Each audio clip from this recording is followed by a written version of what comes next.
ధనుసు రాశి వారికి ఈ తెలుగు ఉగాది పండగ నుండి ఎలా ఉండబోతుందో ఈ వీడియోలో సవివరంగా సంపూర్ణంగా తెలుసుకుందాం. ధనుసు రాశిలో ఏ నక్షత్రాలు వస్తారుగా మూలా నక్షత్రంలో 4 పాదాలు, పూర్వాషాఢ నక్షత్రంలో 4 పాదాలు, ఉత్తరాషాఢ నక్షత్రంలో 1 పాదం కలిపి ధనుసు రాశి. చాలామందికి పుట్టినటువంటి కాల సమయంలో డేటా ఆఫ్ బర్త్లో లేనటువంటి కారణం వలన పేరు యొక్క మొదటి అక్షరాన్ని అనుసరిస్తూ ఆ రాశిని తెలుసుకొని ప్రయత్నం చేద్దాం. ఏ అక్షరాలు ఉన్నట్లయితే ఏ, యో, బా, బి, బు, ధ, బా, డా, బే అక్షరాల వారందరూ కూడా ధనుసు రాశి జాతకులే. ధనుసు రాశి యొక్క అధిపతి దేవగురు బృహస్పతి.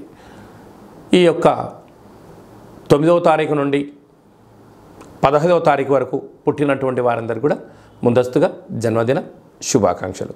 గతంలో వివాహాలు చేసుకున్న వారికి వివాహ వార్షికోత్సవ శుభాకాంక్షలు. వీరికి తృతీయంలో కుజుడు శని సంచార స్థితి, అర్ధాష్టమ రవి, అర్ధాష్టమ శుక్రుడు, అర్ధాష్టమ రాహు సంచార స్థితి, పంచమ స్థానంలో బుధ శుక్ర సంచార స్థితి, రాజ్యస్థానంలో కేతు సంచార స్థితి ఉండడం వలన వృత్తులలో, ఉద్యోగాల్లో, వ్యాపారాలలో, స్వయం వృత్తులు, సేవా రంగాలు, వ్యాపార రంగ కార్యక్రమాల్లో, సినిమాలు, ఛాయాచిత్రాలు, యూట్యూబ్లు, ఫేస్బుక్లు, క్రియేటివిటీ రంగాలు, స్వయం వృత్తులు వారందరికీ కూడా మంచి మంచి అవకాశాలు మీ ముందర ఉన్నాయి. కష్టే ఫలి, మీరు ఎంత కష్టపడగలిగితే అంతటి విజయం మీ సొంతం ఉంటుంది. భగవంతుడు మీ మనసా వాచ కర్మణ అన్నింటా విజయాన్ని మీకు ఇవ్వడం జరుగుతుంటుంది. భగవంతుడు ఎవరికి కూడా అదృష్టాన్ని ఇవ్వడు, దురదృష్టాన్ని మాత్రమే ఇవ్వడు, కానీ అవకాశాన్ని మాత్రమే ఇస్తాడు. అలాంటి అవకాశం అనేటువంటిది మీ చుట్టూ కనపడుతుంటుంది. కనుక మంచి అవకాశాన్ని అందిపుచ్చుకుంటే మీరు అద్భుతమైన గ్రామ, రాష్ట్ర, దేశ, ప్రపంచ స్థాయి వరకు ఎదగడానికి ఈ సంవత్సరం మీకు ఎన్నో రకాలుగా ప్రకృతి, భగవంతుడు, అవకాశాలు, ఇన్ని రోజులు మీరు కష్టపడి పనిచేసినటువంటి నాలెడ్జి మీకు ఈ సంవత్సరం ఎంతో ఉపయోగపడుతుందని చెప్పి గమనించగలగాలి.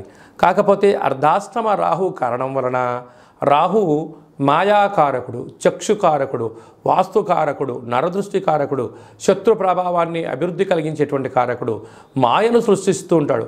ఇలాంటి మాయలోంచి మీరు బయటికి రాగలగాలి అన్నట్లయితే మీరు ఎంత బరువు అయితే ఉంటారో అంత బరువు కలిగినటువంటి ఉప్పును తులాభారంగా చేసుకొని ఆ తులాభారంతో చేసిన ఉప్పును శివలింగ ఆకారంగా ఏర్పాటు చేసుకొని రాశాధిపతి యొక్క గురువు యొక్క మంత్రాన్ని, అర్ధాష్టమ రాహు యొక్క మూల మంత్రాన్ని, రుద్రుడి యొక్క మంత్రంతో సంపుటీకరణ చేసుకొని రుద్రాభిషేకం చేసుకోవడం వలన నీటితోనే ఉప్పు తయారవుతుంది, నీటితోనే మరణిస్తుంది. కనుక సంపూర్ణమైనటువంటి మీ సమస్యలన్నీ కూడా తొలగిపోయి అద్భుతమైనటువంటి ఎల్లలు లేనటువంటి మీ యొక్క ఆనందకరమైన జీవితానికి స్వాగతం పలకండి.